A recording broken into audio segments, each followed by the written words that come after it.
नाज़रीन, सिंध के महान कवि शाइर शेख हयाज़ के विछोड़े के 24 वरे विया में विया आहिनि। तफ़सील इन रिपोर्ट में।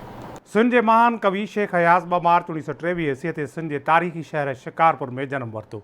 सिंध जे हिन वॾे शहर जो असुल नालो शेख मुबारक अली हो, पर शेर ऐं अदब जी दुनिया में हू अयाज़ जे नाले सां मशहूर थियो। शेख मुबारक अली इब्तिदाई तालीम शिकारपुर में ही हासिल कई, जॾहिं त 1944 ईस्वी में DG कॉलेज कराची में BA जो इम्तिहान पास करे 1945 ईस्वी में LLB में दाख़िला वरिती। शेख हयाज़ डॉक्टर होतचंद मोलचंद गुरबख्शानी जी रहबरीअ में PhD करणु चाही, पर डॉक्टर साहब जे देहांत सबबि मुकमिल न करे सघियो। शेख हयाज़ 12वीं ॼमार में शाइरीअ जी शुरूआत कई ऐं संदसि पहिरियों नज़म 11 वरहनि जी ॼमार में छपियो हो। शेख हयाज़ जो पहिरियों गज़ल शिकारपुर मां शाया थींदड़ माहवार रिसाले सदरशन जे जनवरी फरवरी 1938 वारे शुमारे में छपियो।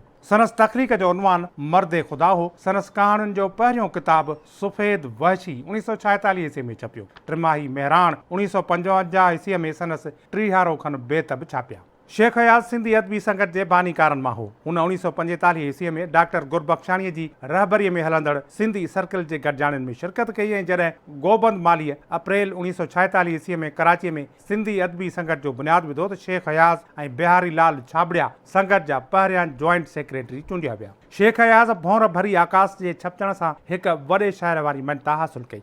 1962 ईस्वी में अयाज़ जी शाइरी जा किताब भौर भरी आकाश ऐं कुल्हे पातम कीन रहो। 1963 ईस्वी में ख़तनि जो किताब काक ककोरिया कापड़ी ज़ब्त कया विया। 1965 ईस्वी धारे धरतीअ जे हक़नि जी हासिलात वारी जाखोड़ जे ॾोह में खेसि ख़तरनाक करार ॾेई गिरफ़्तार कयो वियो ऐं सखर जेल में क़ैद रहियो। 1968 ईस्वी में साहिवाल जेल में रखियो वियो ऐं अयूब ख़ान जे इक़्तिदार जे ख़ात्मे ताईं क़ैद रहियो।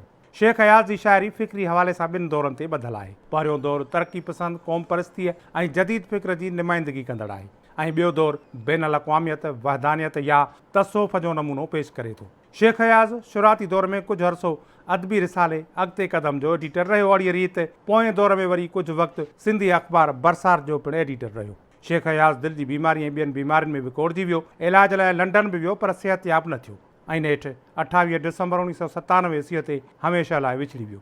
29 डिसंबर ते शेख हयाज़ खे भिटशाह जे कराड़ ढंढ वेझो मिटीअ मां हवाले कयो वियो।